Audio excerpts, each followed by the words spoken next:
brush out, the beard brush. So, are we live? I am having serious Wi-Fi issues. There we go. We are live. There we go. So that's 9 seconds in. Perfect. Don't really have anything prepared for a cold open today. I got a funny text last night, though, from my wife while I was watching Raw.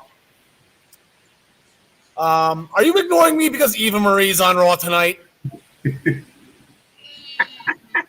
I think I'm going to be in trouble when I get back home.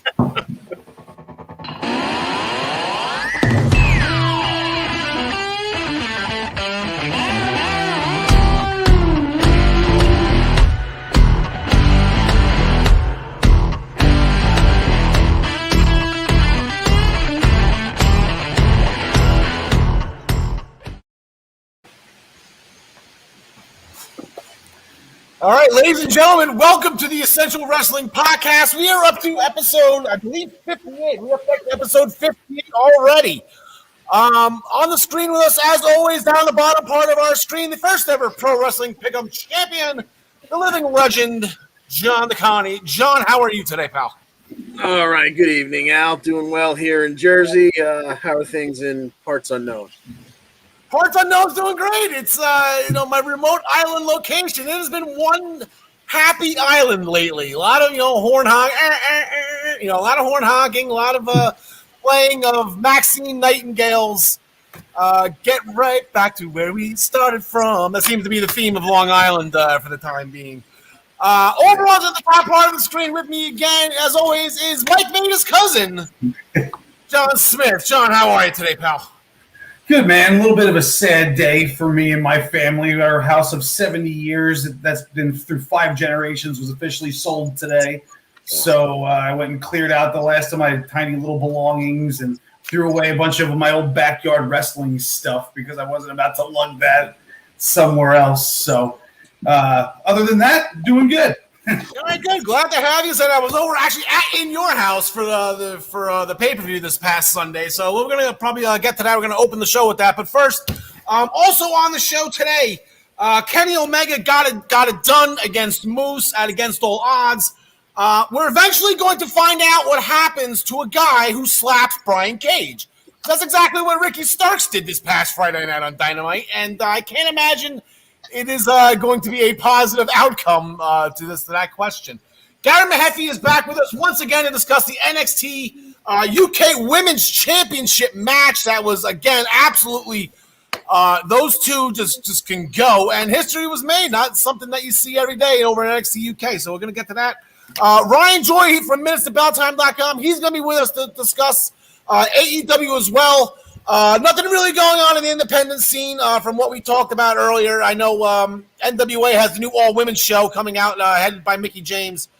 Maybe Ryan can throw his 2 cents in on that. But I got a couple things coming up at the end of the month for Ring of Honor and whatnot, so we'll just cross those bridges when we get there. We're going to make our picks for this week's upcoming shows. You'll see the statistics and the graphics, as always, presented by MinutesToBellTime.com. And the picks, as always, sponsored by ProWrestlingPick'em.com. Play against your friends. Play against the universe. And guys, always remember, she'll like it too. We're going to main event the show with those picks. We're going to be picking Hell in a Cell. Not Hell in a Cell, the Portuguese cell phone shop down in... that was a video I was trying to get queued up. I was going to bring that back. I was going to bring back the one time I broke John Smith. Go back to episode 24. I had him to the point where he wasn't really breathing all that well. I totally forgot about that, and I wish that you would just save it instead of mentioning it for next week or something. Oh, man. Okay, yeah, I tried to get a video clip for it, but it wasn't meant to be, unfortunately, this week. But we are going to curtain jerk the show with a comment, as always, by James Wheeler. What do we got going? My screen's a little too slow. Are you ready? There we go. Did it go down? It's not even coming up. I'm having serious Wi-Fi issues. No, here, it was up. It was up. It's down now, right? We can proceed? Yep. Yes. There we go. Okay. So, James, if I don't get the order comments today, I apologize. I'm having some serious Wi-Fi issues here. We're going to curtain jerk the show with NXT TakeOver in your house. Not with an actual match, though. Quick roundtable. I know rumors flying everywhere. Regal, at the end of the show, pretty much paid tribute to Owen Hart. Enough is enough, and it's time for a change. And he walked away. So rumors and innuendos, SpongeBob will throw him up there. John DeConnie, I guess Samoa Joe's back. We're going to get Samoa Joe tonight? Yeah, I mean, the reports are he's back in the fold. Reports are he's headed to NXT. And the earlier rumors were it was going to be in a Regal-like role. And this was before Regal said anything. So, maybe he was going to we were thinking maybe he was going to be the 1A to Regal's 1. But now it looks like Regal might be ready to walk away. So, be very interested to see how that plays out tonight. Yeah, I'd rather Samoa Joe play William Regal than Samoa Joe play Sid Scala here. He's not a Sid Scala. He's more of the head guy of very true of a show. So, but we're getting into the match. That'll be in tonight, I believe. Actually, yeah, we have the graphic for that. What's up with Regal? I guess we will find out. I guess the Hurricane. What's up with that? I guess right. That's where we're there. But we are going to start at In Your House. John Smith. As our senior NXT correspondent and resident Karrion Kross enthusiast, I got the job done. I don't think there was any surprise from your end or my end. I know a lot of people bet against him, and that is a no-no. Yeah, I was very surprised to see so many people off of Kross so quick. Maybe because they thought he was getting called up because of the, what we've heard rumored about, the past few weeks and them scouting NXT to bring guys up after the releases and whatnot. But, the way I saw it, they didn't do this twice, because the first time he got injured, they didn't do this twice just so he could lose the title right away again. I feel like Triple H would die on a hill. That's the hill that he would die on right now. It's like, you're not taking Kross away from me right now. And I think it's a great idea because he is so dominant. He's so imposing compared to everybody else on that roster. They did the usual throw him through the door or whatever to get rid of him for a while. Or I think they threw him actually through the house, or the windows maybe. I don't remember. At that point, we were a few beers in and we were just enjoying the chaos, me and you. It was through the door, and we were upset that Bailey wasn't on the other side of the door. Yeah, that was it. Yeah, he got double teamed and thrown through the door. And then it was supposed to be Bailey in there. Hey, get out of here! Missed opportunity by Triple H. You could have borrowed Bailey for 5 seconds just to put her on the other side of the door. Wow, this is my. What are you doing? Yeah, so he ended up back in the ring and ends up choking out Kyle O'Reilly while Kyle O'Reilly's got a. What has he got? A heel hook or an arm bar? Or I forget. I think he had one of the legs or something on somebody. But he wouldn't let go, hoping that guy would tap before he passed out. Didn't happen. Fall and pray. He didn't stack him up like I wanted him to, but very convincing win for Karrion Kross, who is just dominant, and I think he deserves this so much. Yeah, Karrion Kross is on that list. I know Ryan Joy from MinutesToBellTime.com and all his Facebook pages, and even on his daily wrestling news show, he's been mentioning Roman Reigns, and he's trying to solve the mystery. I don't believe he's called Scooby-Doo yet on who is going to eventually beat Roman Reigns for the Universal Championship. And it's a great conversation. It's a great idea. It really sparks some ideas and whatnot. But you can make this, you can do the same kind of thing. You can do it for Karrion Kross. You can do it for Kenny Omega. You can do it for Bobby Lashley. You can do it for Walter. Who the hell's going to beat Walter? It's funny how all the champions of pro wrestling right now are these dominant heel champions where you can't figure out who's going to beat them and how they're going to lose. It's really an interesting time how everybody is pretty much just on the same page, unintentionally, I'm assuming, across the board in professional wrestling. John DeConnie, we had the women's championship match as well. Ember Moon has not had a women's championship match in quite some time. And she reminded us why she was a former champion and she was in those title matches all those years ago before her original call-up. Yeah, not to say that any of her tag team matches were anything less than entertaining, but this one-on-one really let her shine once again, and she had one of the best matches I've ever seen her have. Her and Raquel, beat the hell out of each other inside the ring and out. And Ember had a nice run where she had a couple of near falls. She hit a code red for 2. She hit her clips, and at that point, you really kind of held your breath like, wait a minute, are they going to do something here? And Dakota came in and flipped Raquel's foot on the ropes, so that broke up. That brought Shotzi out, who wasn't out to begin with. She chased Dakota off. They would go back at each other, Raquel and Ember, now without their seconds at ringside, no outside interference, no tomfoolery. And Raquel would just show off her power because Ember once again went for an eclipse, and Raquel just put a dead stop to it. Just powered through it. Almost had a wardrobe malfunction, but she just stopped Ember cold, threw her into the ropes, eventually got her up for that one-arm power bomb. 1, 2, 3, and hashtag and still, Raquel is still your dominant women's NXT champion. Yeah, and speaking of and still, we'll just stick with the hashtag John the Connie. There was a fun match. We kind of thought it would be Bronson and Santos. Kind of fun how they threw in the other 4 competitors and put the tag titles on the line.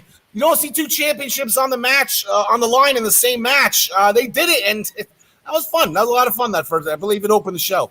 Yeah, it did, and the commentary team immediately went to, Legado del Fantasma, they've been together for at least a year. These guys are brothers in arms. They're going to be the cohesive unit, and MSK and Reed kind of controlled the action for the beginning of this match. And then everyone got to do their high spots, got to do their flippy moves, and that led us to everyone kind of being outside in front of the announce desk. And that's when the Auxilla decided to remind us that he can do that kind of stuff too. And he pulled off a suicide dive that wiped out everyone. But oddly enough, that was kind of the end of MSK and Reed holding court. Because by the time everyone limped back in after that big wipeout, Legado del Fantasma kind of took over, and they were really on a roll. A couple of near falls that had frustrated Escobar. So he was outside by the timekeeper's table. He had his hands on the United States Championship, North American Championship, excuse me. And like he was about to turn around, take it back in the ring and use it. And just about the time he turned around, he got another colossal avalanche that took him through the barricade, wiped him out.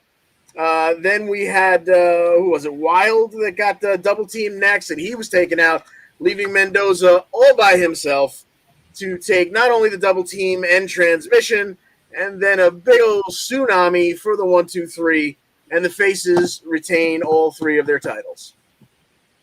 Yeah, there was not one title change. Like I said, the next match it's not a recognized title, but it was the title, I think, John Smith, I know me and you, John the Connie, I'm sure you were with us too, but watching it, we just, still, you hear DiBiase's music, and I'm smiling to say, I just say Ted DiBiase, and a smile comes to my face. That music just brings me back, and it was just the $1 million championship up for grabs. Again, Cameron Grimes, your heart just breaks for him, John Smith. Yeah, I think it was a good move that they put the belt in that little glass case, glass suitcase. Made it look more prestigious. But on a side note, I did a little research, and it's all cubic zirconia. So I'm not too pleased about that. But so the thing is definitely not worth $1 million. Maybe if it was auctioned to a wrestling fan, then it would be. But the thing's probably worth about $100,000, not $1 million. But I digress. You pretty much just told me Santa Claus wasn't real. What the hell, dude? I know. I looked at it's gold plated, which makes sense, but still, like, why couldn't the whole thing be gold? Then it would be worth like probably $5 million. Yeah. LA Knight, gets the job done. Cameron Grimes takes a bunch of ladder spots that were pretty sick, including the one where the ladder didn't break, and just landed on it and then rolled off of it. So that looked like it hurt a lot. LA Knight gets up there, and this is the big push that he needed because he came in with a lot of hype. It was like they didn't really know what to do with him yet. There's no way that they had this whole Ted DiBiase thing planned for him before he even came in. I think this was all like Cameron Grimes, just having a silent feud with Ted DiBiase by himself, just set the wheels in motion, and then LA Knight gets the benefit from it. And now he gets to carry that thing around. He's never going to defend it, I'm sure. He's just going to hold it like a trophy and then tell people to keep their hands off of it. And then eventually he'll maybe lose it to somebody down the line. But, I think it's his for a while, and it's going to be what they use to put him over. Yeah, and he looks good with the belt too. He looks really good when he was holding it when he hit the posts at the end. He looks really good with it. I don't think he's going to defend it. The only way he loses that is somehow if Virgil comes out of nowhere and hunts the barrier and just runs off with it. That would be the only way I think. That would be a wrench in the whole system. Virgil comes back. The other match that was on the card, Xia Li defeated Mercedes Martinez with a spinning kick. Trouble in Paradise? Is that Trouble in Paradise that she does? Ish. Yeah. But post-match things got crazy. Chairs were flying, and then Mei Ying, there's going to be some confusion there. How many times I'm going to call her Mei Young we'll just start the counter now. Mei Ying arose, and she was doing the Tongan Haku or Ming when he does it, the Tongan death grip, right?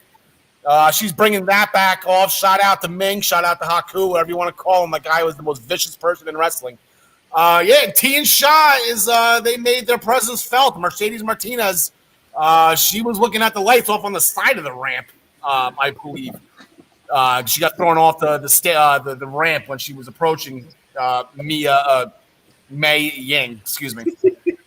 So that was NXT in your house. Here are our NXT only standings. Yikes. John DeConnie, care to explain? Picked all the title matches wrong. I think except Raquel. Yeah, that's what it is. And the funny thing is, if you look at Tyler, those are the only two he got right. Were the two big title matches that he's tied for first. Now, John Smith, I don't understand how you think there's a flaw in my scoring system. Tonight on NXT, Kushida will have another Cruiserweight Open Challenge. Let me get the banner off here so we can see his record here. John DeConnie, any guesses on who will answer the challenge tonight? I don't know. Leon Ruff? I have no idea. That would be fun. John Smith. I'm going to say Ashanti the Adonis. You get a little hit row action. Oh, you throw hit row at him? Okay. Yeah. Yeah, I said the last guy was, I don't want to say he was a no-name, but he was, I think they plucked him off 205. They actually gave him a new name. Yeah. Like he was debuting a new name and I guess a new gimmick or whatever. So maybe, I don't know if they're just going to just keep feeding guys to Kushida so Kushida can have a good match with them. They get a good start and then maybe go from there. But I like Leon Ruff. Yeah, we haven't seen him. Yeah, certainly would be fun. He got suspended. I forget what happened to him last. Like he came out injured, and then when he wasn't supposed to, yeah, was he suspended? Was he sitting at home with Ryan Joyce suspended? I don't think he's been around since Hit Row debuted. Yeah, I think since Top Dollar, heard him. Oh yeah, that's right. Top Dollar took him out. Yes. Okay. Well, he came out. Well, he fought Pete Dunne the next week. That was the match. He was injured. He wasn't supposed to. Take part in. A match that actually kudos shot out Ryan Joy for minutes of belt time. Actually found the match shot out. They announced probably about an hour ago for tonight. We got Casey Catanzaro and Kaden Carter. They're going to be going against two girls with attitudes, Dakota Kai and Raquel Gonzalez. I want to call them two broads with attitude, but I don't want to get yelled at by anybody. But I think because it's two dudes. It's not guys, right? It's two dudes with two broads with attitudes. Yeah. It's 2021 though. I'll be as somewhat correct as possible. So then they're dudes, right? They could just be called dudes. Two dudettes. Yeah. Well, if they're identifying themselves as two dudes with attitude, yeah, I get you. Anyway, John Smith, who do you got? Give me the dudes.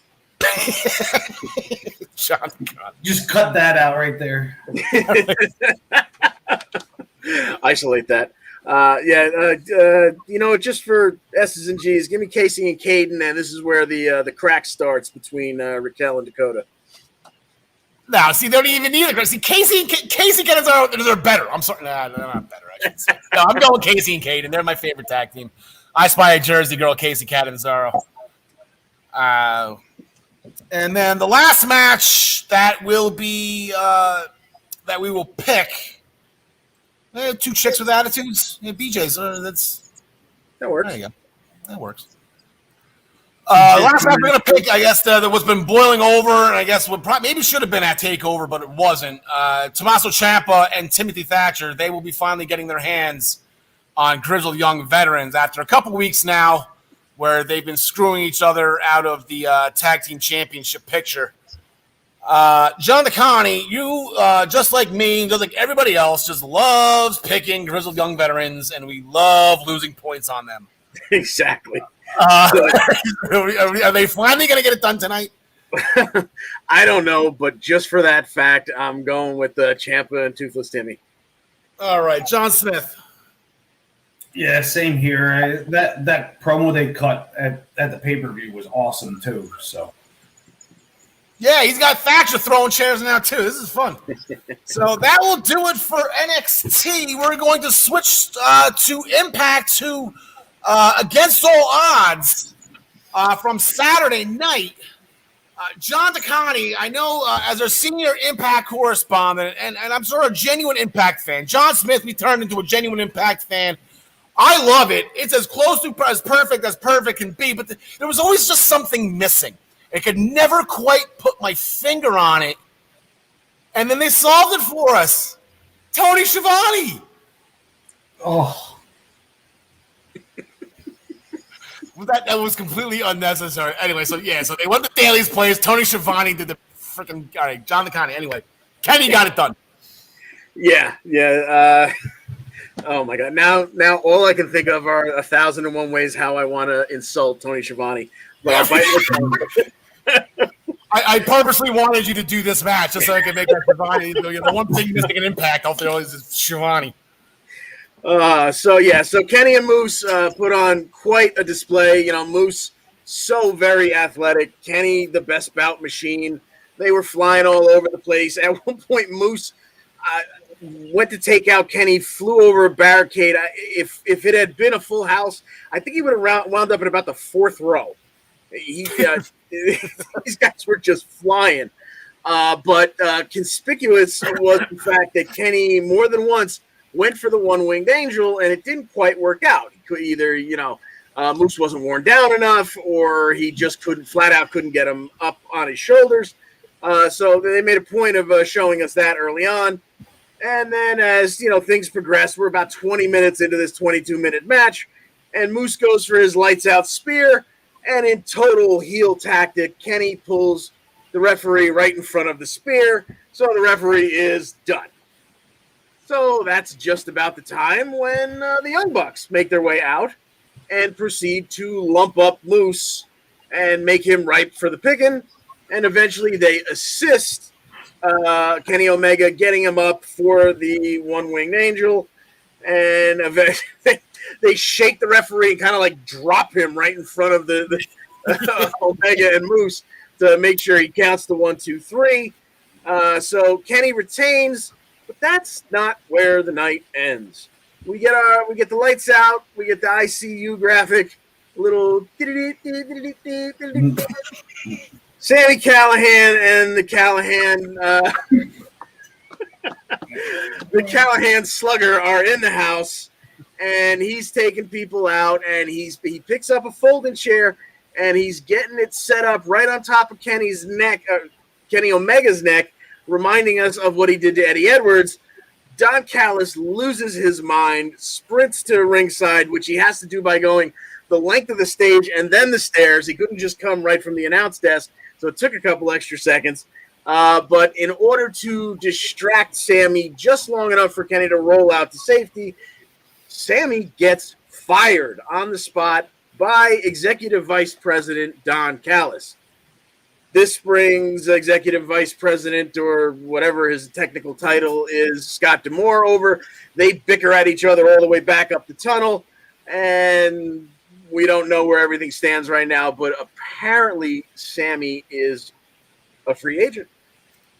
Yeah, so I think that's going to be one of the first things that they discuss tonight on our Thursday night. Ooh, John Smith, I'm with you. I keep on thinking Impact tonight. On Thursday night, on Impact is what's with the future Sami Callihan. Yeah, Sammy's on the unemployment line right now, and he's supposed to have a championship match at Slammiversary. So, yeah, that kind of throws a wrench in everything. Certainly. And I guess Callis gets his way, right? They're trying to avoid Sami Callihan at all costs here, and I guess this is just I got a funny feeling though that this is going to happen. Though I don't think this is basically McMahon Austin, but like an abridged version. I think we're going to get a McMahon versus Austin. Yeah. You just compared Sami Callihan to Stone Cold Steve Austin. How do you feel right now? I know. I compared the angle to the other angle. I did not compare the people. Thumbs up. Thumbs down. Literally the worst catchphrase in all of wrestling. Yeah, Johnny, just stay with Sami Callihan. He opened the show with Tommy Dreamer in that street fight against the Good Brothers, and it's fun, thinking they went to Daly's place so that the Good Brothers couldn't interfere, and so that Sami couldn't interfere. But you forgot about the Bucks because the Bucks were there. But then Sami could teleport anyway. It was a silly thing. All you gotta do is flicks the lights, and you can teleport to Daly's place. It's that simple, right? But anyway, yeah, street fight. Yeah, I didn't even put that together, to be honest with you. I forgot that they were in two different places. Although it was 6 a.m. by the time I got to the main event that night, that morning. So yeah, we got Sami and Tommy Dreamer versus the Good Brothers. The Good Brothers were handling Tommy pretty well. Sami took some lumps, but Tommy took quite a bit. And it almost looked like the Good Brothers were going to pin him at one point. Good camera work also. Sami makes the save. Sami ends up getting the pin on Karl Anderson, I'm pretty sure. He always takes the pin. Yeah. What's up with the Good Brothers? Can they ever win a match, man? It's they haven't won anything unless it's on TV, Yeah, they've been on a little bit of a losing streak since they lost the titles. Yeah, maybe they can turn it around, though. I mean, I'm sure they're putting on good shows, though. They're in high-profile matches, but yeah, they haven't been winning. Yeah, they're just not winning. It doesn't make sense. Yeah, but speaking of winners, Deonna Purrazzo, she's still our Knockouts champion. She got the win over Rosemary with the crotch pile driver to retain the Knockouts championship. Speaking of winners, speaking of Jersey, Fire and Flame and Tasha Steelz, they got the win as well. They're still your Knockouts tag team champions after a frog splash by Tasha Steelz on Susan. So Jersey got it done. Tennille Dashwood, she defeated Jordan Grace after Treville reversed the Grace driver into the Raw roll-up. The WWE is still strong in Tennille. She got the roll-up, but after Caleb distracted the referee, which she was about to go into Jordan's submission move, Jordan was about to win. So Caleb distracts the referee. Rachel goes to get Caleb, but she blames Rachel for this. I don't know. Jordan's losing her mind right now. She's on a losing streak. She's going nuts. Tonight, again, Thursday night on Impact, it's going to be Tennille Dashwood versus Rachel Ellering. John DeConnie. You think Jordan's at ringside? I think she will be at ringside, but I just got a funny feeling that she's costed. This is happening Thursday. Yeah, it would be about time because I'm getting frustrated for Jordan at this point. She's had enough of the bad luck to make her snap, and it just keeps getting pushed off. It's time. It's time for her to get the snappies.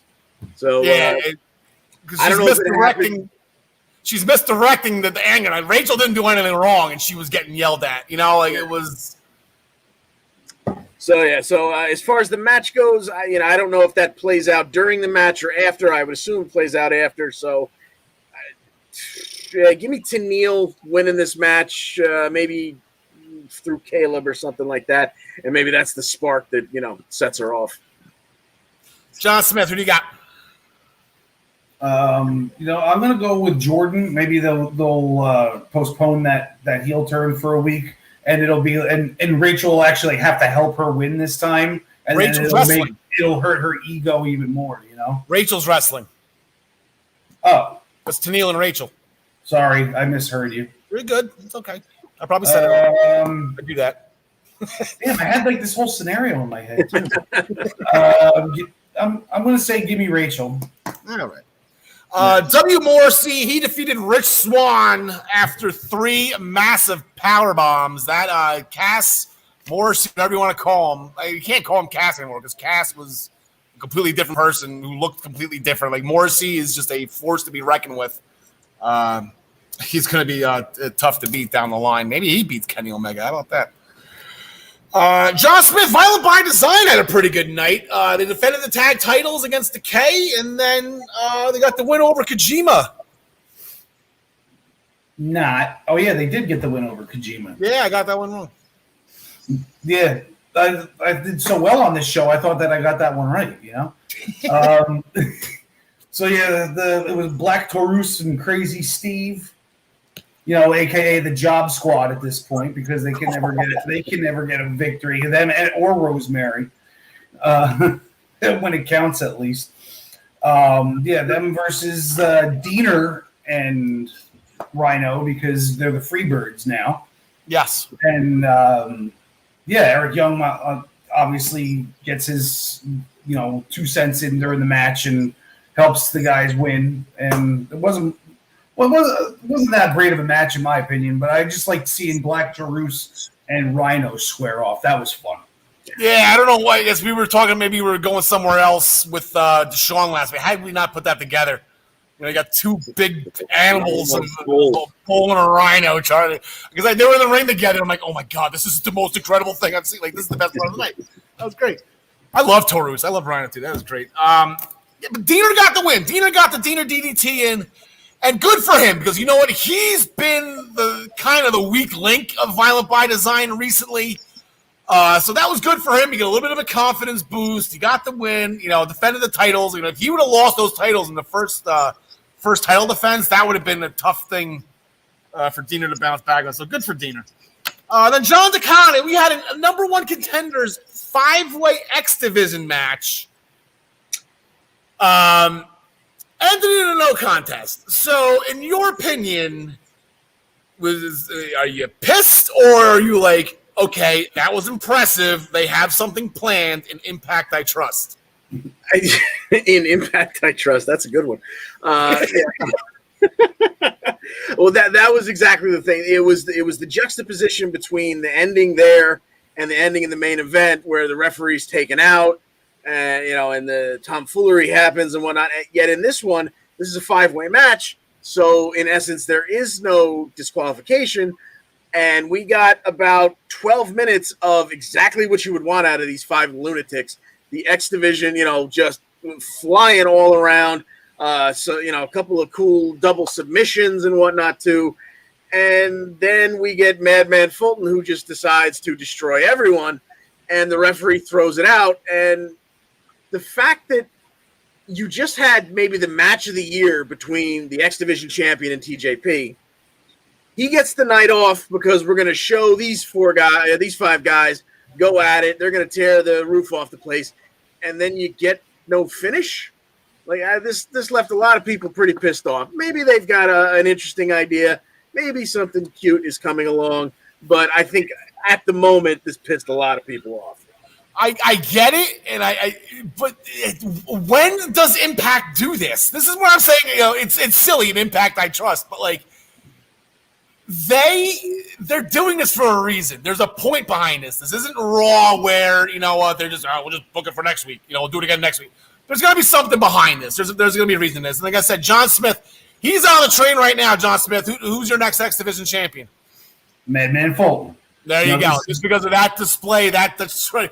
A choke slam into a power slam with a power bomb. I don't know, man. There was another 5-way match. I didn't see Karrion Kross do that in his 5-way match. So, and then he took a destroyer, an ultimate destroyer. So yeah, there was a lot of wow moments in that match. Yeah. 2 quick matches that we want to make you aware of. One, Macklin will be making his debut on Thursday night, and I did not know Macklin was Cutler from Forgotten Sons. I forgot their names. I forgot whatever. The Forgotten Sons. Oh, that's right. See what I did there? I didn't realize that was Cutler. Stupid me. I didn't know Cutler liked to drink Jameson. He just, like I said, he's up here in my book. So he's going to make his debut. And we also have Kojima's going to have one more quick stop before I guess he heads back to Japan. Or maybe he's doing something with the United States version of NJPW. But he's got Rhino. John Smith, who do you got? I'm just upset that we're not going to see this amazing drawing of Kojima anymore after today. I guess do they send him on a high note after he put over? Yeah, I'll take Kojima. This is a coin flip, though. All right, John Connie. Yeah, I wonder if we even really get a finish in this match. I could see this breaking down with Violent by Design and Eddie Edwards comes down for the save and whatnot, but give me Kojima. Send everybody home happy, I guess. Yeah, I want to see another gore. I like Rhino. Here are our standings after the Impact-only standings. After Against All Odds, I have a very marginal lead over John Smith. Gary right behind us, followed by John Connie. So this is going to be a rat race.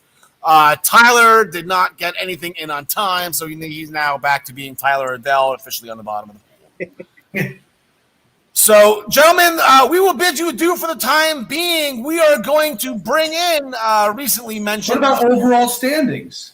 We will put those up when we talk about Hell in the Cell. Whatever. I'm wearing this now.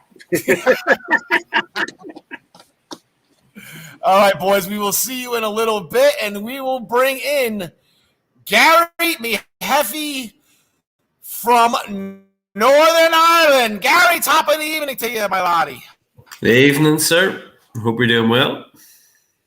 I'm doing pretty good. It's, like I said, it's been one happy island recently, so we're doing well out here. Let me get that off. Because I'm having graphic issues. It's actually been pretty crazy. But, Gary, we got a couple things to discuss here. First and foremost, NXT UK. Again, an absolute barn burner. We have a new women's champion for the fourth time in history. We have our fourth champion. And our forever champion, she just got the nickname. I thought it was so clever, so cute.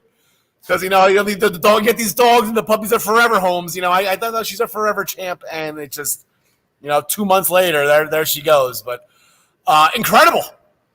Yeah.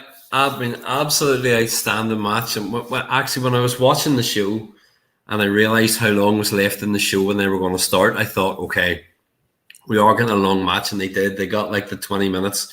Really hard hitting. Lots of big moves. Both of the girls, both the women, they really left it in the ring. They left nothing behind them. And as we said, I was torn between what would happen and what wouldn't, but as you said, our forever champion has now become our ex-champion, and hopefully it'll mean Kaylee Ray gets a call up when she moves across the water over to yourselves. But just another absolutely phenomenal match. Mako is amazing, and the matches that she'll have coming out of this will be fantastic as well. So. Yeah, so now we get to feed everybody all over again because Kayla was running out of people to fight. It was Effie Valkyrie and that was it. Yeah. Looking forward to seeing where this title reign goes. Hopefully, it ends with a Xia Brookside championship. Walter started the show with an in-ring promo. It was pretty quick. It was pretty simple. It was to the point. He's still motivated. He's still driven, even after 800 days as champion. Nobody even tried to jump behind, to interrupt him. Walter walked in, said his thing, and walked out, and no one was. Because that's what I was waiting on. Because when he did his speech, it was almost like, oh, he set himself up to be the forever champion. And I thought, oh, right, maybe they'll both keep their belts and they'll do something with the two of them. But as you say, there'd been rumors of Jordan Devlin. There had been rumors of a few people kind of challenging him, but nobody stuck their head in. Nobody said anything. He just came in and went, who's the daddy? I'm the daddy. Out. Walter out and just disappeared.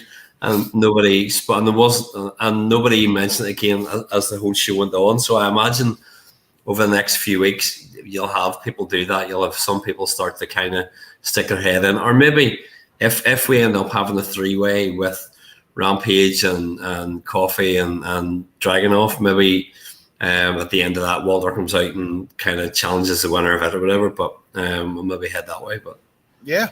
I would love for Walter to pull, rip it off Karrion Kross and just take on all three of them. I want all three of you. Give me a challenge. I already beat you all once, speaking of Jordan Devlin, though, did you see his locker room? Oh my God. That put Roman, that's up there with Roman's locker room on SmackDown. He has a very nice locker room at the BC Sports Center. Jordan was in action. He's his first match back since Stand and Deliver. He got the win over the giant Muppet, Saxon Huxley. You got the one. You got the Devlin side, but the thing was, I don't know if you noticed, he got his ass kicked that entire match. Yeah. That was a one-sided match in Saxon Huxley's favor, and it was one move and done. That was an impressive outing by Saxon. I don't know if that was on purpose, that maybe, Jordan's still jet-lagged or he's still shaking off the loss to Santos, or I don't know. I don't know. I mean, I was really, really shocked when I watched the match. It's that they gave Saxon so much, and they've done that recently with a few guys who they haven't done some stuff with, where they've tried to give them some stuff in matches to give him a bit of shine. I did think they gave him a little too much. I thought Devlin should have gone over a little bit stronger. But as you say, it may be that something comes out of it. It may be that they could go down the line of saying, well, he's been stateside. Has he lost his edge? Now he's come back and he doesn't have the confidence. What's going on? So maybe they'll go down that route. But but at least he got the win. So. Yeah, he got the win, and I said maybe we'll find out on Thursday, Gary, because he's going to be Noam's next guest on the Supernova Sessions. That's an all-star edition right there. This is probably going to be the best one yet. We got my two favorite guys on a talk show. I mean, it was. I'm looking forward to that one. Yeah. Symbiosis got the win over In Action with a running power slam followed by a diving headbutt. Look at Symbiosis ripping off the Bulldogs, Gary. Look at that. I know. Oh, no, I mean, I was pleased to see, obviously, it was Andy Wilde back again, and Dan Maloney, who I think was involved with NXT UK when it kicked off originally, has got himself in good shape, and he's back, obviously doing something. But they really are behind Symbiosis. Nothing against Eddie Dennis. He's better outside of the ring than he is in the ring, my opinion. But he's a good foil for them. He's a good mouthpiece. And I do think, actually, that Tyson T-Bone comes across looking like a killer when he comes out with the tattoos and the way he's got himself in shape too. So I'm glad to see that they've done it. And they're getting a bit of a push. Yeah. Teal Man did a promo. Again, bringing up Roman Reigns. I don't know why I'm bringing up Roman Reigns in the UK, but Teal Man was sitting in Roman's seat. I did not know if you noticed that during that video back. I don't think Teal Man's supposed to be sitting there. I don't care what table it is. I'm not even allowed to sit at the head of my table. My wife's like, no, that's Roman's seat. I'm like, come on. But apparently he's big on family. So I guess he's probably going to have Ashton Smith. No, Ollie, right? No, Oliver. No, he already fought Ashton. Yeah. Probably going to get Oliver Carter at some point soon. But we got two matches to pick here, Gar, coming up. This is the match I think that you're probably most anxious for.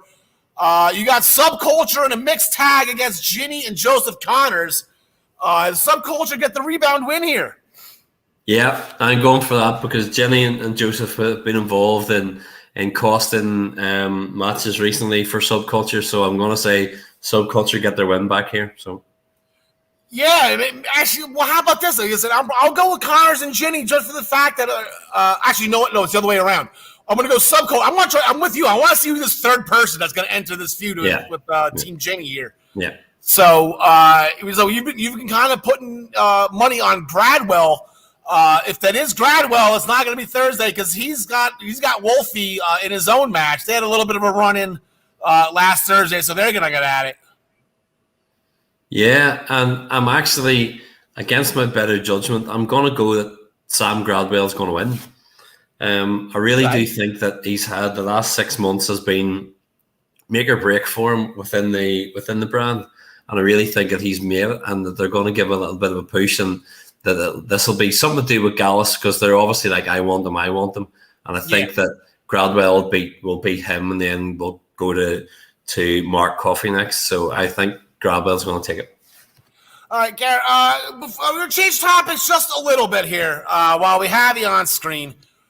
Last night on Raw, the moment I've been waiting for about 4 years now, or however long she's been off TV, Eva Marie re-debuted on Raw. It was a happy occasion. Tears are down my, running down my face. I was just excited in more ways than one.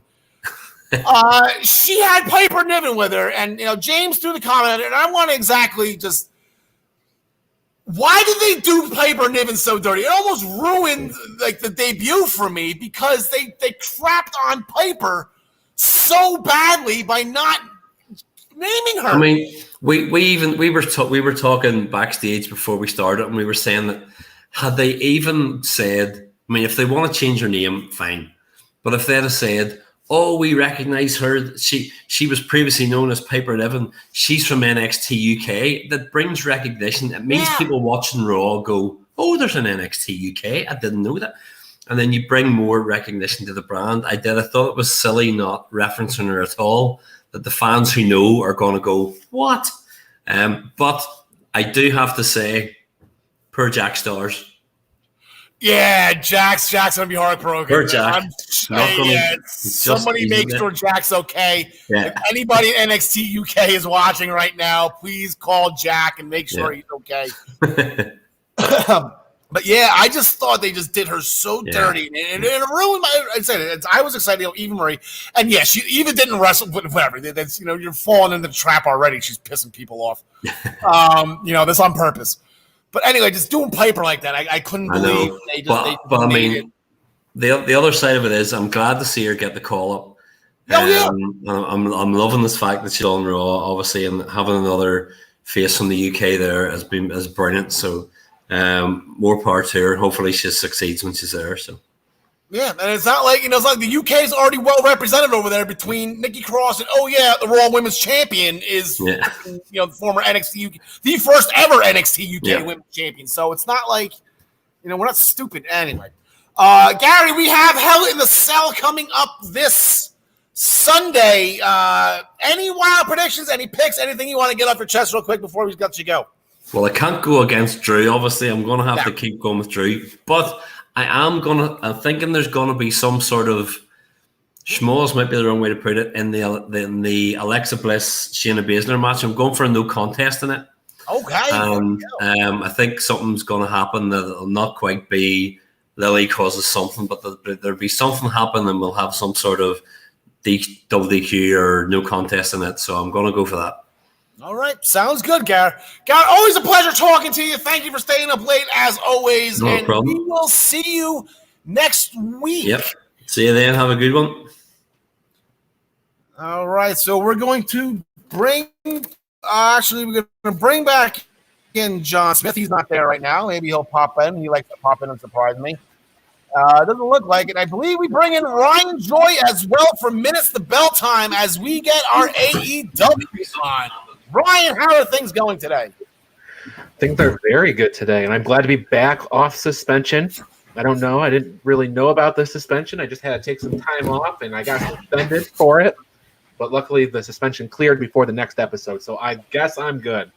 Yeah, and in all sincerest apologies to Mama Joy. Apparently, I frightened your mother last Tuesday, and that's not something I was planning on doing. That's not something I wanted to. She's like, how did you get suspended from that? So, Mama Joy, I sincerely apologize. You know I love your son as much as you do. It was a joke. But the next time he forgets an Eva Marie graphic, we're going to have to talk. You mean Piper Niven graphic? Last Friday night, were you one of the 5 people that actually stayed up to watch Dynamite? Absolutely. Who are you asking, John? Yeah, which one were you playing? Yeah. Oh yeah. I was there the whole way to midnight. Actually, I was too. I missed SmackDown, so I did something for my wedding reception. So, might as well throw this up here now. That's right. Baby Moxley has now entered WrestleMania 61. She will be teaming with Ro Rollins. I forget what that match is, but Nora Moxley, she is present and accounted for. Congratulations to Renee and Wild Thing, right? That's what we call them now. John DeConnie, main event tag team match. What happens when you slap Brian Cage? Nothing good. I can't imagine. I can't possibly imagine it. Yeah, we don't know for sure because he wound up chasing Starks to the back. But, if Starks shows up in a neck breaks this week, I would not be surprised. No. And that all shook out from the Hangman Page and Preston Vance versus Brian Cage and Hobbs match, which started out pretty good for the heels there. Cage and Hobbs kind of cut Vance off from Hangman, lumped him up pretty good for a little while. Page eventually got the hot tag, and he had his way with Hobbs. Then Cage got back in with Page, and Hook jumped up on the apron, got the referee's attention. That allowed Starks to toss in the FTW title, which Brian Cage looked at for half a second, tossed it right back out. This set Starks off, on a hissy fit. He got right in Cage's face, which, as we've already explained, not a smart idea. Even less intelligent is slapping the big man the taste right out of his mouth. And this led to them chasing each other and barking at each other all the way back up the ramp into the tunnel. So that left Hobbs all by himself. And Preston Vance had a nice time taking care of him for a while there. He eventually would hit a ripcord cutter. Just for good measure. Hangman would also hit the buckshot lariat, although he was not the legal man. And Preston 10 Vance would cover Hobbs for the win, and the Dark Order would have some happy beers afterwards. Yeah, they had a nice little Dark Order celebration. Unfortunately, they didn't get to do it earlier in the night, Ryan. Evil Uno, he tried to get that TNT championship. He had the whole Dark Order with him, including -1. I guess who's back on TV again. I believe his school grades were suffering. He missed a couple episodes, and I'm saying that seriously. I saw a report about that. Well, and I also want to clarify that that -1 only had chocolate milk. He did not participate in the Happy Beers after the Preston Vance win. I believe him and Colt Cabana had waters, if I remember correctly. Okay. My wife pointed that out. It's like, oh, it looks like little Brody is not the only one that's not drinking. This was Evil Uno's first singles championship attempt ever. That's ever, not even in AEW, just ever. Ever. So he didn't get the job done. It eventually came down to a game over, but Evil Uno is one of these guys that he has done so much since the start his signing. He's like half the size that he used to be. He's done a lot. He's put in a lot of work. He's got a bunch of singles victories on Dark and stuff. I think they're going to probably pair him off at some point with another member of the Dark Order and give Stu Grayson a massive run. And but Evil Uno, he did okay. But Miro's going to beat everybody until he doesn't. You can put Miro on that list of dominant heel champions that you have no idea who's actually going to beat him for that title. It's crazy. Yeah. Christian Cage, he's opened up the show with a win over Angelico after a kill switch. And I guess some feuds just never die because Matt Hardy came in and hit Christian with the twist of fate. And here we go again, 20 years later. We have the Hardys and Edge and Christian, or I guess it's Christian and Matt. But I'm sure Edge and Jeff, they could probably fight on WWE at some point too. Jungle Boy interrupted Kenny Omega's in-ring promo after Kenny said the only thing Jungle Boy was missing is guts. So Jungle Boy wanted to come out, prove him wrong, got right in his face. And then almost it came down to some fisticuffs, almost got him in the snare trap before the Bucks came out to the save. So Jungle Boy, he's getting his feet wet into this whole elite / Bullet Club business. That championship match that Jungle Boy earned at Double or Nothing will be on Saturday, June 26th, excuse me. End of this month, yeah. Lance Archer defeated Inaction in like 5 seconds. And okay, so here we go. Everybody take note. When you are fighting in Inaction, that is exactly what you are supposed to do. You are going to walk into the ring, punch him, hit your finisher, and walk out. That's done and done. None of this 20-minute 5-star matches with an Inaction, Kenny. Lance Archer, job well done. Good job. Jake Roberts is barely on camera. My Jersey girl, she Jersey had a pretty good week. I think she was her only loss. Actually, Ace lost and lost. So that was the contest. But Layla, she represented well. She gave Nyla a run for her money. I'm proud. When this match was announced, we all kind of thought Nyla was going to win. But when you start looking, look at it a little bit deeper, Layla Hirsch had 11 wins going into this. So she hasn't been sitting on, the sidelines. She's been winning matches and putting in the work and using that cross arm breaker to good effect. But a top rope Hurricane is not the way to beat Nyla Rose. She will beast bomb you through the mat, which is how it ended for a 1-2-3. Yeah, gutsy effort by Jersey. Way to job. She's doing Jersey proud. Keep it up, Layla. All right, we got a couple things going on. This Friday night, are we back on Friday nights again? Yes. Is it Friday again, basketball? Yes. One more Friday, then Saturday. Then the next one's Saturday, and then they're back to Wednesdays because they that whole July, like that Fighter Fest and the other Road two. Rager. Yep. Yeah, so, okay. They did an in-ring interview with Cody Rhodes, which was interrupted by QT Marshall. QT wants a strap match on July 7th. That's the Road Rager match. So when they go back live in front of a crowd and start traveling again, one of the first matches we're going to see, if not the first, it sounds like something that would open the show. It's going to be Cody Rhodes versus QT Marshall in a strap match. But before that, we are going to be getting Cody Rhodes and does somebody want to do it? I don't want to see those.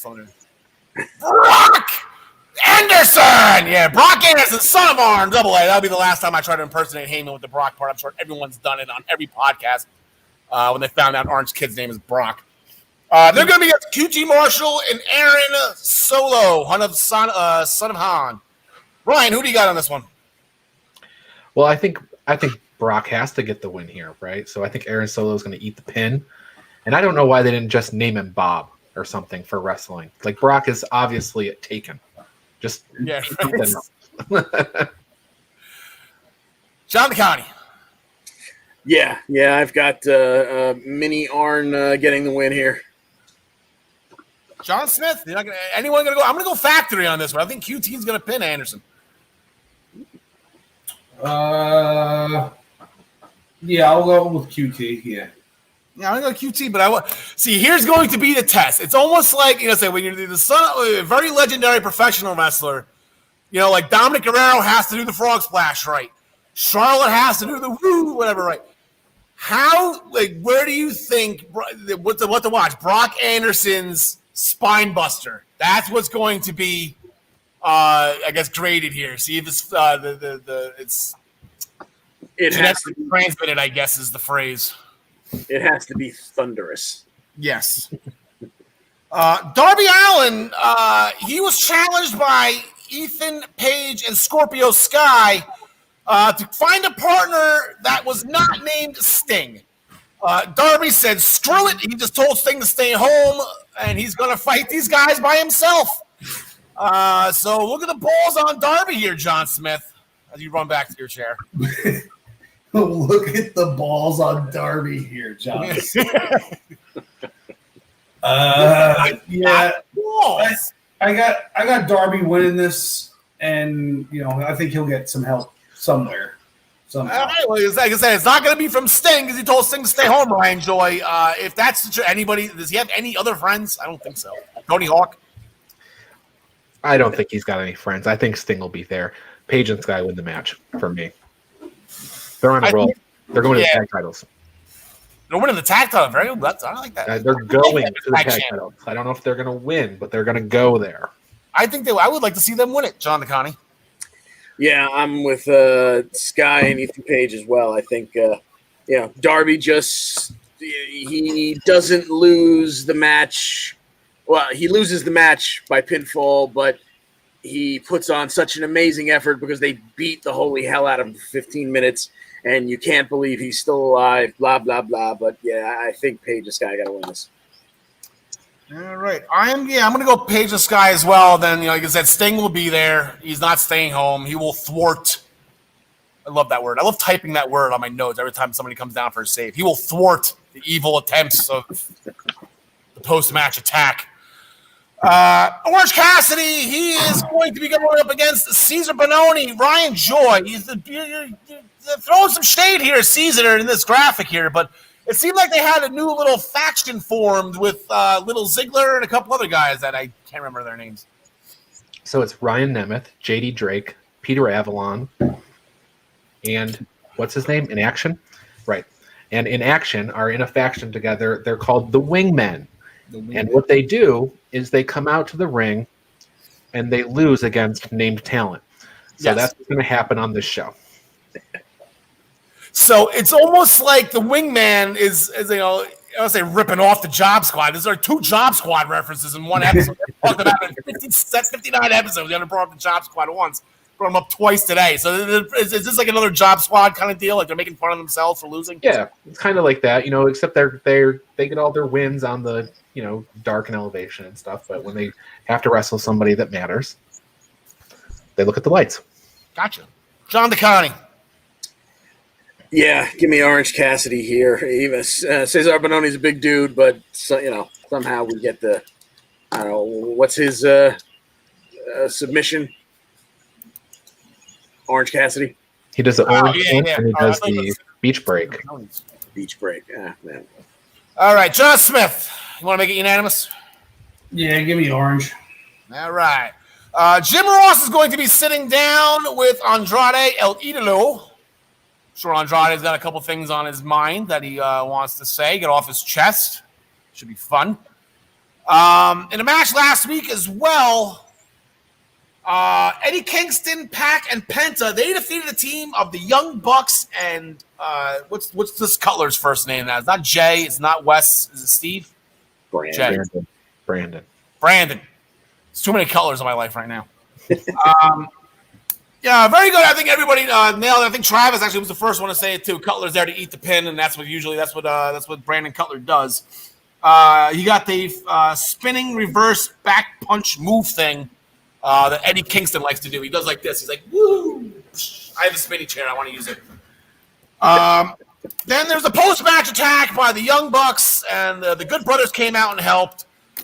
So this is what we are going for this week. Frankie Kazarian came out to thwart the attack as well. Frankie, he's inserting himself in this now that he does not have a tag team partner anymore. He's got to be doing something. So it's going to be Frankie along with Penta and Kingston, former best friends, against the Good Brothers and Matt Jackson, one half of the AEW World Tag Team Champions. John McConney, I don't believe we let off you yet. What do you got? Penta and Kingston again. I'm kind of like, are they going to win twice in a row? But I think adding Kazarian into the mix, since he is now the elite hunter, I think that makes Penta, Kingston, and Kazarian the team to beat here. So you want to go with them? I like that theory. I'm going to go with that one right there. John Smith. Give me the Bullet Club. All right. Brian Joy. I think what happens here is that Kazarian isolates Matt Jackson, and they fight to the back or into the crowd or whatever, and then you end up with Good Brothers versus Kingston and Penta, and the Good Brothers win. All right. I like that. And then the last thing, Pinnacle did an in-ring promo. They all showed off on their respective rivals. MJF declined Jericho's challenge, so they destroyed Pinnacle's limo with sledgehammers and a forklift. So that's Makes sense. the point. And all that, whatever. While Wardlow, he accepted Jake Hager's challenge to an MMA cage match. Ryan. Yeah. He's going to destroy Wardlow, huh? Yeah, this is Wardlow week. He has a win on Dark Elevation. He has a win on Dark tonight, presumably. And he is going to lose on Friday. I think you don't go into an MMA cage with Jake Hager and win. I just don't see how that's going to happen. It's not good for the brand. No, it's not good for Hager. It's almost like Floyd Mayweather at WrestleMania, where he was if Hager wasn't undefeated, like, okay, maybe Floyd Mayweather had an undefeated boxing record on the line against Big Show. It's like there's no way in hell that they're going to put an asterisk next to that 0 saying he lost to the Big Show. They're not going to put an asterisk next to Jake Hager's MMA professional wrestling record, John DeConnie. Exactly. He hasn't lost in the cage yet for real. He's not going to lose in the cage when it's something less than real. Choose your words wisely, John. I would never use the F word. Planned. John Smith. What was the match again? I'm sorry. It's Hager and Wardlow in an MMA cage. Yeah, give me Hager. He lost the first one against Wardlow, so he's going to get it back. I'm using a different computer today, so I guess maybe I have better audio. I know my picture's clear. You can actually see the gray in my beard this week. It's pretty crazy.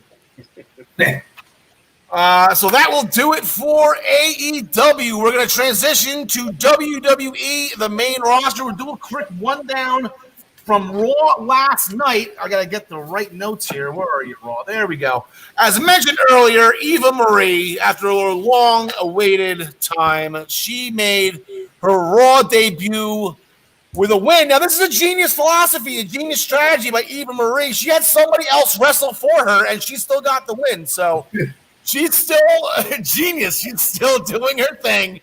We're picking up right where we left off with her, and I love every second of it, and I can just feel the hate coming from the internet, and it's just, it feels so good. Anyway, John Smith, and actually other wrestling news. Tag team match, it finally boiled over with RK Bro and the New Day. Yeah, they put on another really good match. They have one a couple weeks ago, or maybe even last week. You know, this one went 2 segments back and forth, and then Riddle misses an RKO on Kofi, and Kofi takes advantage for a while, but it's not enough because Randy Orton gets in there and hits his RKO on Woods. And the real story about this is afterwards, the New Day's backstage talking to MVP, and he tries to put a wedge between the two of them, you know, blaming everything on Xavier Woods because he's basically been, you know, the third wheel, you could say, of the New Day the whole time. Yeah. I think he plays that role well, but I do think he comes across as the weakest, and they're finally like mentioning it, you know. Yeah, MVP, he had a burn on Kofi. He's like, well, good luck on your match on Sunday. Oh, that's right, you don't have one. Burn. So Kofi is standing tall by Xavier Woods, and I had to write it for now because I think there's something coming here, and I don't know if it's the end of the New Day. I don't know if the Power Rangers are going to be the last thing that they ever wear together. That'd be a fun little trivia question. John DeConnie, Dripstick engaged. Wait, before we do this, I'm sure you have this in your notes, but I got to go back to Riddle for a second. Riddle's band. What did you think when he's on a rattling off wrestlers, and he did put Xavier Woods in the band, even though on the wrong instrument, you know? But that's just Riddle being Riddle. What did you think of the band he was trying to put together? Do you think Randy Orton plays keyboard? You know, Tickle the Ivories? Why not? I mean, how would you not want to be a part of something so star-studded? So Miz and Morrison, absolutely, I fell off my couch. I was laughing hysterically when Morrison left Miz on the top of the ramp during the slow motion, and you see Miz like yelling at him in slow motion. I died. But Dripstick was engaged. Miz got it going for Johnny in the match. Yes, indeed. Yeah, so that started off the match by basically blinding Jeff Hardy, or at least, you know, catching him off guard. And this was, a 2-minute, 45-second match, so it wasn't much of a big deal. John Morrison controlled a good portion of it and eventually hit Starship Pain for the win. But once again, that's not where it ends. Cedric Alexander was out again, continued to talk crap to Matt Hardy, kind of, started off with, I'm kind of sorry. I was almost kind of sorry for what I said to you last week, but now I'm not really kind of sorry because look at what you just did. Maybe you should just retire. And Jeff Hardy said, well, I'll retire if you can beat me right now. So there we go. Everybody back to position one. We take out John Morrison. We drop in Cedric Alexander, and we get another 2-minute, 45-second match. Only this one ends with a swanton bomb. And Cedric Alexander, once again, looking stupid for running off his mouth and not backing it up. And once again, Jeff dances over him afterwards just to kind of remind him, don't disrespect your elder son. That's it. Especially a former WWE champion, a former Impact champion. Jeff's won it all. Mandy Rose and Dana Brooks' photo shoot was interrupted by Natalya and Tamina's training. It was funny how they're like what's going on? They took like 2 steps and the ring was like right in front of the photo shoot. Photo shoot somewhere else then. Like, why just set it up there? Anyway, so that broke out into a fight. That was fun. And then the last thing we will bring up before everything else kind of leaks into Hell in a Cell, the last thing we'll bring up, Ryan Joy, what does WWE stand for?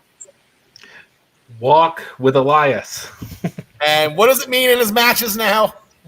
Walk with Elias. Let me tell you something, Al. I think that, Ted DiBiase being back on NXT, Elias went back and reviewed some of the old Money Inc. footage of how they would end their matches walking away with the tag titles. And that's how Elias, he doesn't keep any titles in this, but that's how he ends his matches now. He takes a walk and gives Riker the victory. That's it. Honky's Honk Man was notorious for that as well. There was a reason why he was the longest reigning Intercontinental Champion of all time. Probably has about 1 title defense, 2 title defenses, or whatever it was. It just didn't. Shifting gears to SmackDown. The Days of Our Lives with the Inouye family, I guess you want to call him that. Jimmy Uso was an in-ring promo saying that the Roman got the Usos disqualified intentionally because he's jealous. Wow, that was pretty. That was out there. But Jimmy was promised he was going to do something later that he wouldn't regret. I don't recall him doing it. I don't know. Standing with this, actually, Jimmy requested Roman to go to their locker room. That was kind of ballsy as well. Jimmy's getting a little ballsy here, but Roman went to the Usos' locker room per Jimmy's request. They started arguing again, and Jay had enough of it and bounced. Roman flipped the story on Jimmy, saying it's his fault and he should go after him or something like that. Roman was all over the place when he was talking to Jimmy. I kind of wasn't really understanding where he was going with it, but he flipped it on Jimmy.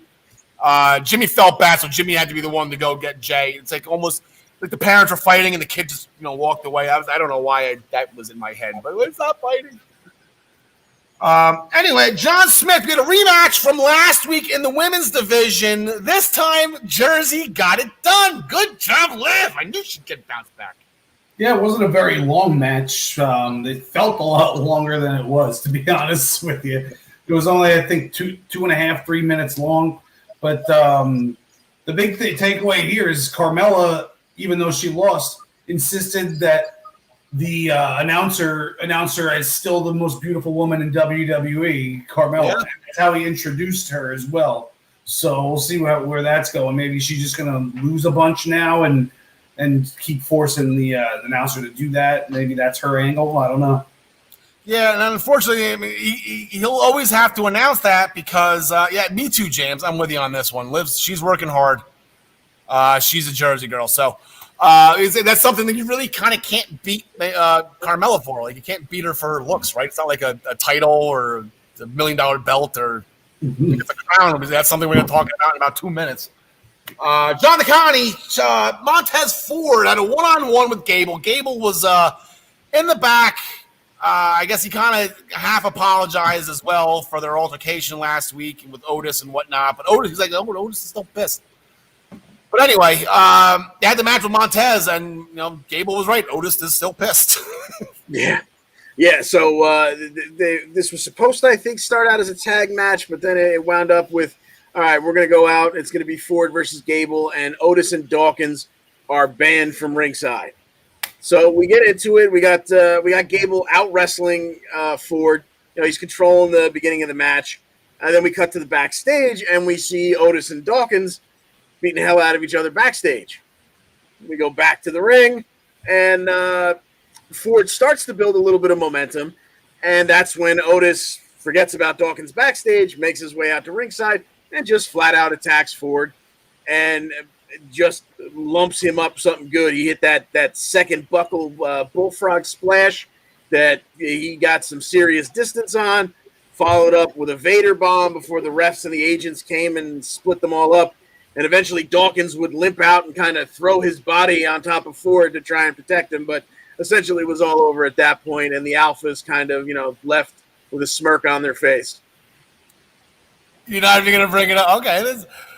There we go. Otis ripping off Papa Shango. Did anybody else catch that? He came in late to break up the cover, and Gable had to kick out of Montez's splash. Papa Shango, baby. There we go. Where was Otis? You see Gable looking through. Where's Otis?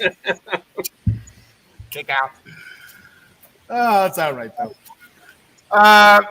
We got a tag team match. Kevin Owens and Big E, they defeated Apollo Crews and Sami Zayn after Owens hit Sami with the stunner. Apollo wasn't happy about that. Apollo pretty much, I don't know if I get the word, an imbecile, an idiot, he's something he called Sami Zayn. He wants a rematch this week. He doesn't want Sami and his partner. He wants his commander, Aziz. So here we go again. John Smith. Look how happy Big E looks in that picture. Yeah, I got Owens and Big E winning this one. All right, John DeConnie. I think this is going to be the first time we see Aziz technically in the ring in a match. Give me Aziz and Apollo. Yeah, Ryan Joy, shout out to Umaga. He hit Sami after the match, and Sami got upset that he called him an imbecile or whatever it was, so Aziz popped him with the Nigerian nail. What's the Umaga shout out because of the Nigerian nail? Yeah, the thumb. Yeah. Okay. Yeah, that's how this match I think is going to end. Nigerian nail. I will go with that as well. I think Big E's going to take it too. Yeah, that makes sense. You think Aleister Black too soon? Too soon. Aleister Black lost the match. You know what?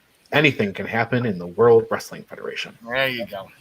That's the truth. And then a match that I'm sure BJ Pavenka, who commented earlier, I don't know if he's still watching right now, but probably the biggest match of his modern life, at least of this year. Shinsuke Nakamura, he defeated Baron Corbin with the Royal Roll-Up for the win. And he walked away with the crowd again. Boogs tearing it up on the air guitar and his actual guitar. They've been fighting quite a bit recently. It's actually, Pierce has been keeping track for us. 2 wins apiece. The best of 5 series is going to a Game 5. There's nothing more exciting in sports than Game 5, boys. Winner gets the crown on Friday night. Here we go. BJ really he's hard going to have all of his money on his benevolent king, Baron Corbin. Ryan Joy, as a BJ Pavenka enthusiast, I believe Who do you got in this one? No contest. Shinsuke walks away with the crown. No contest. Shinsuke walks away. Okay. John DeConnie. Give me Shinsuke. I think even if it does turn out the other way, like Ryan said, I think Shinsuke walks off with the crown either way. John Smith. Yeah, I got a no contest also because, as you know, it's really hard to beat the same team 3 times. Yeah, someone's got to do it. So nobody does it. There you go. In the same season, right? Is this all the same season? Yeah, this is the past month. Yeah, they fought each other the past month. So now here's the thing. So Ryan and John. Yeah. If you're calling a no contest here, how does this get resolved? I think Shinsuke's got the crown, and that's it. I think that they might have a blood feud match at Hell in a Cell after they go no contest. Oh, This is the match that they've added to the 5 because there's only 5 matches on the card. I know Ryan, he likes the 5 match card idea right now. So I don't think they've usually done 5 is 6. I think Hell in a Cell last year was only 5 matches. It was. I remember last year at Extreme Rules they booked 7, but only 4 counted towards the. Yeah, I think Hell in a Cell last November, was only 5 matches because they had 3 Hell in a Cell matches. Yeah. Okay, so that's exactly where we're headed to right now. This is it. WWE portion, pay-per-view portion of the season. Hell in the Cell. Actually, the funny thing was, John Smith, when you left the TV, we got a little reminiscent of In Your House. So we threw on Canadian Stampede. John Smith never saw it. So we watched the Canadian Stampede match. The Hart's family, they were going nuts. He left the TV on for me to fall asleep to. I actually woke up it's got to be Kane. So I woke up to the first ever Hell in a Cell match that morning before I went to work between Shawn Michaels and The Undertaker way back in October of 1997. So it's been a long time. That's how many? I don't even know. I think there's been 36 or 37, or maybe it's more than that. I just had the list up right now of how many Hell in a Cell matches there have been. I don't remember. I've been busy, defending New York. But here are our overall standings going into Hell in a Cell. John Smith with the lead at 256. Travis right behind him at 244. I'm at 243. Ryan at 240. So there's still a little bit of a traffic jam here. But I do have to admit, whoever Jushin Liger is at ProWrestlingPick'em.com, he is smoking all of us. He's up to like 290 right now already. So he is going to be tough to catch. Our WWE specific pools is the second show of the season. John Smith nailed it for Perfecto at Backlash. Ryan and Gary went 5-1 with 17. Tyler and Travis went 5-1 for 15. I would have known The Miz was going to be eaten by zombies. I would have bet against them. They need to tell you this stuff ahead of time. No, you wouldn't have. And the scoring for Hell in a Cell as follows. Standard scoring, 5 points for the WWE and Universal title matches, 3 points for all other title matches, 1 point for non-title matches. The two matches that are in the Hell in a Cell, they get 10 points added. I thought it was 5 points added. I got to double check that. Perfect payment right now, 10 points. It's 5 points added. So it's going to be 10 points total. So my bad on the graphical error.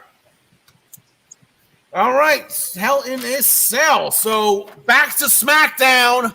Rey Mysterio updated us on the medical condition of his son Dominic. He's hurt. I guess that was the answer to that question. He's hurt. And now Rey is pissed because he vowed on the day Dominic was born that he would never allow something like this to happen to him. So it was actually pretty cool that Rey was actually sitting in the waiting room while Eddie and Vicky were having Dominic. That was pretty cool. Eddie and Rey were best friends, so I can understand why Rey would be there. Why he would make that promise to somebody else's kid, I have no idea. But Rey was there. It wasn't Vicky. It was Rey's wife. Oh wow, was it? I don't remember. That confusion.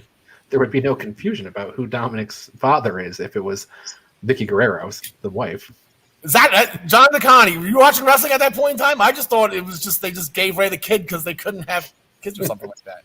Yeah, I don't remember that whole ridiculous. I don't think Rey's wife was involved in this. Okay. You just SpongeBob the hell out of the story from 15 years ago. Oh my God, good, Brian, very good. Way to sort through all the BS, huh? There you go. So Rey came out. He challenged Roman to a Hell in a Cell match. Roman acknowledged. Both Mysterios tried attacking Roman with kendo sticks, but it didn't work out too well for them. But Rey got his match. They announced it Saturday morning on Talking Smack. Ryan Joy, you have been doing extensive research and broadcast journalism, on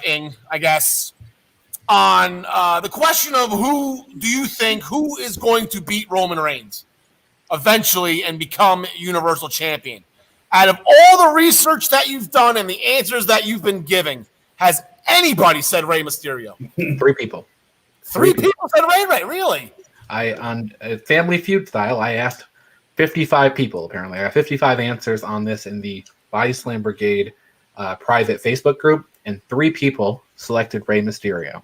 Now, some of those people said Rey Mysterio or some other person. But, so it's even more than 55 guesses here. But yeah, 3 people. Now, on the Daily Wrestling News Show yesterday, I said that if they want to make this compelling and they want to make us think that Rey Mysterio could have a chance here, then on Friday they need to call up Legado del Fantasma as Rey's henchman and bring over the Lucha House Party, and they all beat up Roman Reigns on the stage, and they injure him, and Roman goes into Hell in a Cell with a broken leg or something, and then Rey has a chance. Outside of that, Roman Reigns is going to destroy Rey Mysterio. All right. John DeConnie.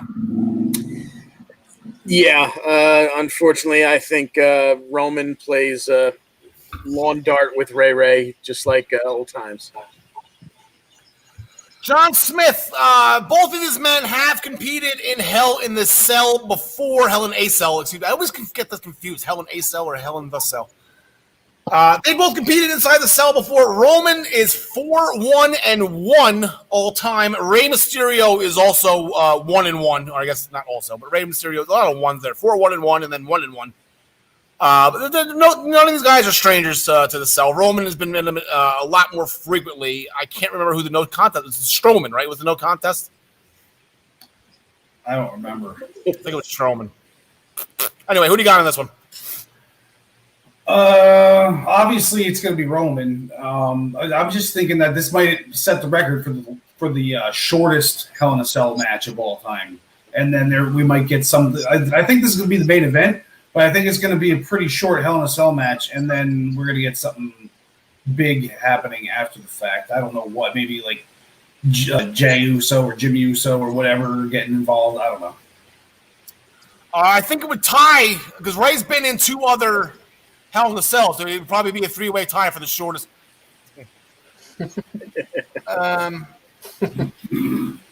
Nia Jax approached Alexa Bliss on her swing at the beginning of Raw last night, said that Shayna will see her Sunday and to stop messing with her career and her matches. So they fought last night as well. Alexa Bliss got the win via disqualification when Reggie interfered, but he was in a trance by Alexa. But I guess, Reggie, we all are. So Shayna Baszler is going up against Alexa Bliss. Lily the doll will not be on a pole during this match or in a shark cage, but even if she was, she probably would be able to escape. John Smith. Yeah, give me our girl Alexa. This is gonna be a Lake of Reincarnation type situation for Shayna. I think she's going to be gone and then come back a little bit different, a little bit changed after this. Well, Reggie was the one in the trans, John DeConnie. Do you think maybe Reggie's the one? Reggie likes to hop around from woman to woman. He's a little bit of a player. Don't hate the player, hate the game. That's true. Yeah, he could come down to the ring with Nia in support of Shayna and wind up leaving under the spell of Alexa again. But either way, I think Little Miss Bliss, or whatever incarnation you want to call her right now, I think she takes this. Brian Joy, you want to make it unanimous? Because I have Alexa as well. Alexa Bliss, 5-0 this year. She's going to be 6-0. They're going to take that undefeated away from her. And no reason to give Shayna Baszler a win. She's only got 2 this whole year and 10 on the other side of the equation. So Alexa Bliss. Yeah, and that's one of those wins was against Randy Orton. So when you beat a 14-time world champion, impressive record. It's an impressive win. It is one of those wins. Yep. And 2 against Asuka, by the way. 1 was when Asuka was champion. Oh, yeah. It was a very sad episode of Ding Dong Hello on Friday. It started out with 2 friends, laughing at the expense of their opponents. It turned into bedlam. I believe I used the word bedlam. That's what this turned into. It was horrifying. The doorbell rang. They thought somebody had ordered food. It turned out to be Cesaro, and he trashed the set. So, Bayley was just in a tizzy, and then Bianca came out, and then she started laughing at Bayley's misfortune. I just did not like that. I did not think that was a positive thing for our champion to do.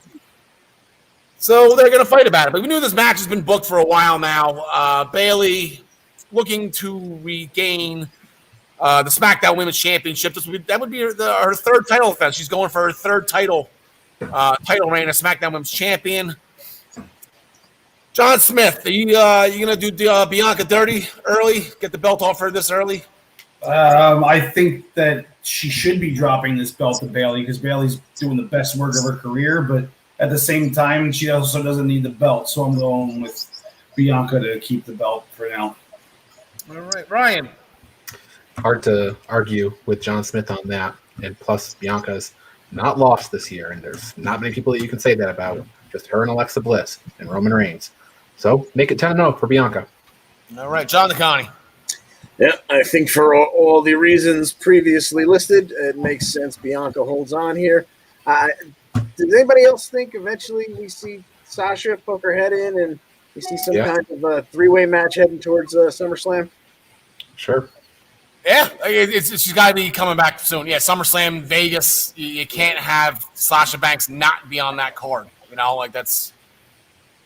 Yeah, you got to put her on. So, I think you got to put Bayley on the card too. I think they, she did great at WrestleMania. Interrupting with the hosting and everything like that. But I felt like they did Bayley a little dirty after pretty much piggybacking the entire company during the pandemic, and you're going to leave her off Mania. I mean, I thought that was kind of. And don't forget they have Money in the Bank between now and SummerSlam too, that can throw a whole wrench into all these champions. Yep, 100%. On Raw last night, Nikki Cross defeated Charlotte Flair via countout. Charlotte was talking bleep to Rhea and lost track of the referee's count. Charlotte's post-match attack was thwarted by Rhea Ripley, who hit Charlotte with the Riptide, and that would be the match we're going into. Rhea Ripley had a match later on that night. She defeated Asuka with the Riptide. Charlotte came flying out to attack post-match. Postman Pierce, the Hurricane, Jamie Noble, and Daivari, all a part of the pull-apart crew last night between these two young ladies. Brian Joy, I'll let you shoot first on this one. Who do you got? Well, first of all, Nikki Cross is 4-1 this year. Her only loss is to Alexa Bliss. Why isn't she in this match? I thought that's what we do. She's got the winner, I think. I think she's probably going to get winner. Yeah, well, maybe she needs to call Daniel Bryan and figure out what's going on here. Anyway, in this match, I'm going to go Charlotte Flair. Daniel Bryan should write a book, How to Weasel Your Way into Championship Matches. John Smith. This is really tough because, I mean, I feel like we're going to see a title change somewhere, but where's it going to be? I'm going to go with Charlotte on this one. John DeConnie, there were 7 championship matches on the pay-per-views last weekend with 7 title defenses. Exactly. Yeah. So I was trying to figure out where there would be a flip-flop here, and I almost went with the WWE title again, which I've been striking out on. And then I think between the way the show ended and the way Charlotte got her nose bloodied up, it swayed me to say that this is going to be the one, and give me Charlotte taking that title off Rhea. See, I thought I was going to be going out on a limb here and going to be on an island, like literally. I mean, I know I'm on an island now, but I thought I was going to be the only one picking Charlotte, and I'm like, oh, damn it. I got Charlotte as well. Screw it. I think that she was supposed to have it at Mania, right? Didn't that whole mess up or whatever? I think she was supposed to have it at this time. And then I don't know what. I guess then she fights Nikki at Money in the Bank, and maybe Rhea wins Money in the Bank to get her shot back or something. I think Rhea needs to do a little bit more chasing than defending. So I'm gonna. I want to see Nikki win the Money in the Bank. That makes That'd sense. be fun. Makes sense. That'd be fun. I was going to try to make a Dana Brooke joke, but I couldn't think of it. John Smith. She grabbed the wrong briefcase. She grabbed the wrong briefcase last week. Drew McIntyre and the War Raiders, they defeated Lashley, AJ Styles, and Omos last night after McIntyre kind of out of nowhere got Lashley with the Claymore. First things first, does anybody want to talk about this match? I thought that match was a lot of fun last night. It started with Drew and AJ, ended up in a bleep show, so they made it a 3-on-3. I just thought that match was so much fun. Omos was really coming into his own. Yeah. John DeConnie, anything you want to say? Oh, just that I completely agree with you. Yeah, that when they went to commercial during the Drew and AJ match, and I was like, what kind of crap are they going to come up with? And they come back. Bobby's not even there because he was just in his 3-piece suit. And I'm like, it's just going to be a disaster. And then by the end of it, I was like, well, this was a lot of fun. I very much appreciated it, right up to the point where Lashley got tagged in and ate a Claymore. Yeah. I thought that was actually kind of funny how Lashley legitimately had to run back, take his. They actually. I feel like it wouldn't have made sense. Like if they came back from commercial and he was on the apron in his wrestling gear, what the hell just happened? I actually like the fact that they showed him running out. Oh, Lashley had to go get changed. I was like, oh, that's.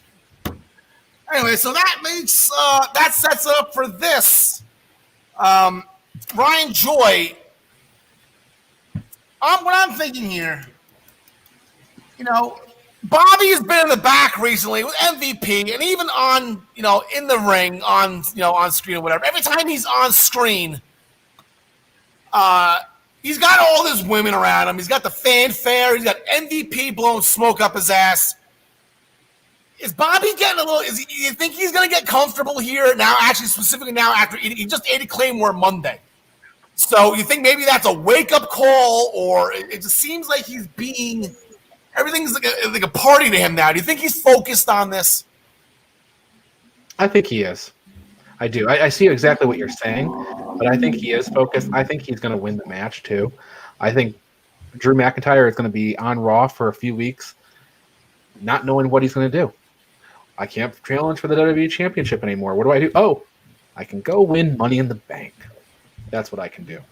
And so I think Bobby Lashley, he's gonna take the match. All right, John Smith. I don't know why I'm throwing all the records at you. This will be Lashley's first ever Hell in a Cell match. McIntyre is 2-2 all time. I believe he had the win last year. Who did he fight in the cell last year? Was it Ziggler? Randy Orton. Randy Orton. Who won, right? Oh, yeah. Randy won, then Drew won the ambulance match. Right. Yeah. Oh, the ambulance match. With help from Rick and Sean. And right. Yep. Who do you got in this one, John Smith? Yeah, I got Bobby retaining, and I'm hoping maybe we see a new member of the Hurt Business, or members, if it's Dawkins and if it's the Street Profits. I'd love to see that kind of be a nice little swerve. Have the Street Profits join them. But either way, it's Bobby Lashley. John DeConnie. Yeah, I was going to take the hit one more time and go with Drew here right up until he hit a Claymore and got a clean finish on the champ on the go-home show. So give me Lashley retaining. So pretty much, are we Lashley, Flair, Belair, Bliss, Reigns? Are we all on the same page? Like, is this like the worst debated conversation ever? Wait, did we all just pick the same picks? I think we all just made the same picks. I think this is a special episode of Dynamite instead of. This is called Tyler. Tyler's going to call. Tyler will probably pick Ray. Tyler makes weird picks. Yeah, Tyler does a little. He's fun with his picks. Yeah, quite the imagination, that one. All righty, so I guess we'll find out. There's going to be no change in the standings going forward. John Smith, you can keep that belt over your shoulder for another week. Hell yeah. Yeah, Travis. Well, not if Gary or Tyler or Travis jump ahead of me. Okay, Travis is right behind you, right? Okay, so we'll get the closing stuff here. We'll wrap up and get out of here for you guys to go watch NXT, and I gotta go. I got a hockey game I gotta go watch. The Primetime Rundown, powered by StreamYard with Joey Jarzinka, Ian Schreier, and Rob DeLuca. They switched it up. They are now going to be airing at 7 p.m. on Monday nights as they take you through the world of sports right here on all of the Eastern Observer platforms. For more information, please go to theeasternobserver.com. Again, this graphic is incorrect. I did not get the new one yet from Joe McMahon, producer Joe. They are now on Monday nights. They were on last night at 7 p.m. So make sure go to all of the streaming services, all of our platforms to watch last night's replay, and then make sure you tune in next Monday night for the new episode of the Primetime Rundown. Tune in to the Daily Wrestling Morning News Show. The Daily Wrestling News Show. That's the wrong graphic. I apologize, Ryan. Every Monday through Thursday at 10 a.m., you get your morning cup of joy with Ryan and his band of merry co-hosts. Also right here on all of the Eastern Observer platforms. Now we'll go to the Buy Sam Brigade because they have over 4,200 subscribers that you get this column every Friday afternoon. Make sure you go to minutestobelltime.com to subscribe. The Body Slam Brigade by Ryan for you for free. The Black Cats NYC, their new album, Free Cake, they dropped last Friday. No, that isn't correct. It dropped in November. I want to keep using that joke. Anyway, make sure you go to all of these music platforms. Spotify, Pandora, Amazon, anywhere you get your music, you can get the Black Cats NYC and their new album, Free Cake. They are the official music provider for the Eastern Observer and the Blackjack Media Networks. As always, the Essential Wrestling Podcast is sponsored by ProWrestlingPick'em.com, the internet leader in sports entertainment pick'em pools. Join us in the Essential Wrestling Podcast pool, the public pool to play against us, or you can create a private pool with just you and your friends. ProWrestlingPick'em.com. Play against your friends, play against the universe. And guys, of course, she will like it too. Make sure you join us back here next week for episode 59 of the Essential Wrestling Podcast, airing live. We'll be live next Tuesday at 6 p.m. Right where you're watching us right now, you will be able to watch us next week as well. There it is. King Kong, there you go. John the Connie, anything before we get out of here? I think we've covered it all, soup to nuts, as always. Soup to nuts. What does that even mean? I never got that phrase. All the food items from soup. Yeah, beginning of the meal all the way to the end of the meal. Oh, I was thinking like nuts and bolts. I'm like, what the hell does soup like? Do you like? I never got that. Anyway, John Smith. I would have said that soup and nuts are like completely opposites. I would have thought that that's the reason for it, but the beginning and end of meal makes more sense. Now, Ryan, do you ever put your nuts in the soup? Not if I can help it. Sometimes it happens. Sometimes it happens, out of the course of mistake, but not if I can help it. I don't. I did have one thing, Aldo, before we get out of here. Yeah, sure. What do you got, Ryan? The Body Slam Brigade is currently at 4,389 subscribers. This is going to be issue number 59. It's going to look unlike all the issues that came before. It's totally different. It's going to be really good. I'm very excited for this new format. So Nice. if you haven't subscribed, do subscribe. If you've been a subscriber and not reading, do read. It's when you're sitting on the toilet on a Friday afternoon, that's all I do. I wait for noon to hit, and I go grab and sit on the toilet, and I read the Body Slam Brigade. There you go. And you're there. All For right, I think that'll do it for us this week. Everybody enjoy Hell in the Cell. There we go. Alexa Bliss, good luck to you. Watch out for Shayna. She's a grappler. She's a feisty one. You better watch out. Larry, Steve, forever in our heart. Can we get Tegan tonight? Can somebody please let me know if Tegan comes out tonight? Like I said, I'll be defending New York. I'm actually not defending New York. They're down in Tampa, but I'll be watching hockey tonight. So somebody let me know if Tegan comes back. Tonight would be a good night for that. Johnny Connie, take it home. Thanks for joining us, and as always, we wish you the best in all your future endeavors. Yeah, I got nothing to say at the end either. I'm just slipping on all these opens and closes and everything. I'm just slipping. You're working way too